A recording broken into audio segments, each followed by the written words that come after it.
Հանրային սննդի կետերից մեկում ենք, ստուգումներ են իրականացվում այստեղ։ Ներկայությամբ նայում ենք արտադրատեսակների ժամկետները, մակնշումները, սանիտարական վիճակը տարածքների, QR կոդի միջոցով եւ մարկ հավելվածի միջոցով ստուգում ենք մակնշումները, համ իմանանք արտադրող ով է, ներմուծող ով է եւ ամբողջական ինֆորմացիան թե ոչ։ Եթե իր վրա պիտակի վրա չի լինում, արդեն ոնց որ QR կոդի միջոցով ենք ստուգում։ Ստուգվում է հումքի ընդունումից մինչև վերջնական արտադրանք դառնալը շղթան, նշում են սննդամթերքի անվտանգության տեսչական մարմնի մասնագետները։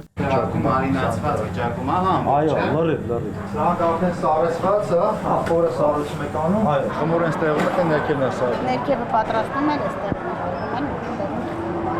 Իսկ իր բաղադրիչները էլի ներքևը սա պատրաստվում է, հետո բարձրացում է այստեղ, սառնանը ճիշտ հասկացած չէ։ Ակնադիտական ստուգման արդյունքում խախտում չհայտնաբերվեց, պետք է նաև փաստաթղթերի զննում իրականացնեն։ Ստուգման ընթացքում նայել ենք ընդունվող հումքի տեսակը, ինչ հումք ենք ընդունում, ինչ պայմաններում է այն ընդունվում, այնուհետև ամբողջ ընթացքը իր որտեղ է պահպանվում, ինչ սառնարաններում է, արդյոք թե ոչ, արդյոք սառնարանները կամ այն դարակաշարերը, որտեղ որ պահպանվում է, համապատասխանում է օրենսդրական պահանջներին, թե ոչ, եփման պրոցեսներում արդյոք ճիշտ է եփումը իրականացվում, սանիտարագենիկ նորմերը պահպանվում են, թե ոչ։ Ինչ իրավիճակում են Հայաստանի հանրային սննդի կետերը, տեսուչը պատասխանում է։ Եվ լավ ունենք, եւ վատ ունենք։ Օրինակ, այստեղ ստուգման ընթացքում բավական լավ վիճակում էր գտնվում, խախտում չեք հայտնաբերել ակնադիտական ստուգման արդյունքում։ Տեղեր ունենք շատ վատնա լինում, որը որ կասեցնում ենք, վերացնում են եւ վերացման արդյունքում արդեն ոնց որ ունենում ենք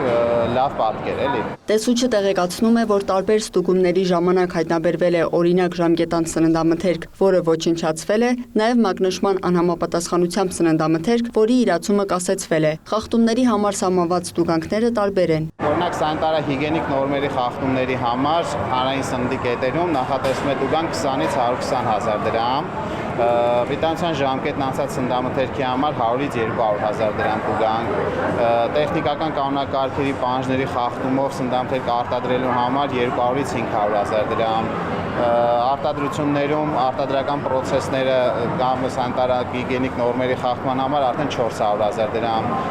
ու յուրաքանչյուր խախտում գումարվում է իրար։ Տեսչական մարմնից տեղեկացնում են ամռան 2 ամսում 107 հանրային սննդի կետեր են ստուգվել, դրանցից 13-ում հայտնաբերվել են սանիտարահիգիենիկ նորմերի այնպիսի խախտումներ, որ նրանց գործունեությունը կասեցվել է, 3-ը ճամբարների խոհանոցներ են եղել։ Նրանցից 5-ը խախտումները վերացրել են եւ վերականգնվել է նրանց գործունեությունը, մնացածը շարունակում են մնալ դեռ կասեցված։ Տեսչական մարմինը ստուգումներն իրականացնում է տարեկան ծրագրի հիման վրա։ Ցանկը թե որ կազմակերպություններում պետք է ստուգումներ իրականացվեն, հրապարակվում է նախապես։ Ստուգումներ կարող են լինել նաև բողոքների, թեժ գծի ահազանգերի հիման վրա։ Շատ կասեցումներ լինում են հենց բողոքների հիմքով իրականացված վերահսկողությունից հետո։ Իսկ ինչպես է ստուգման գործընթացն իրականացվում։ Ստուգումը նախ սկսվում է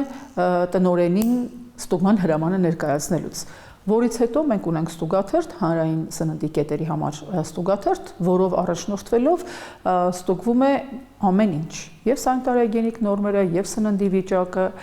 այն ամենը, ինչ մտնում է ստուգաթերթի հարցերի մեջ։ Արդյոք պետք է նախապես տեղեկացնել ստուգում իրականացնելու մասին։ Տեսչական մարմնից նշում են։ Պարտադիր չէ, որ գնալուց տեղեկացնենք։ Մենք կարող ենք վեր կենալ ու գնալ ցանկացած տեղ։ Պարզապես եթե տնօրենը տեղում չլինի եւ ինքը չստուգի ստորագրի հրամանը, որ սկսվում է ստուգումը եւ իր կազմակերպությունում ստուգումը սկսվում, մենք չենք կարողանա սկսել այդ ստուգումը։ Իսկ տնօրենը կարող է օրինակ քաղաքում կամ երկրում չլինել, այս դեպքում ստուգումները փաստացի պետք է հետաձգվեն։ Լիանա Խաչատուրյան, Ռաֆիկ Սողոմոնյան, լուրեր։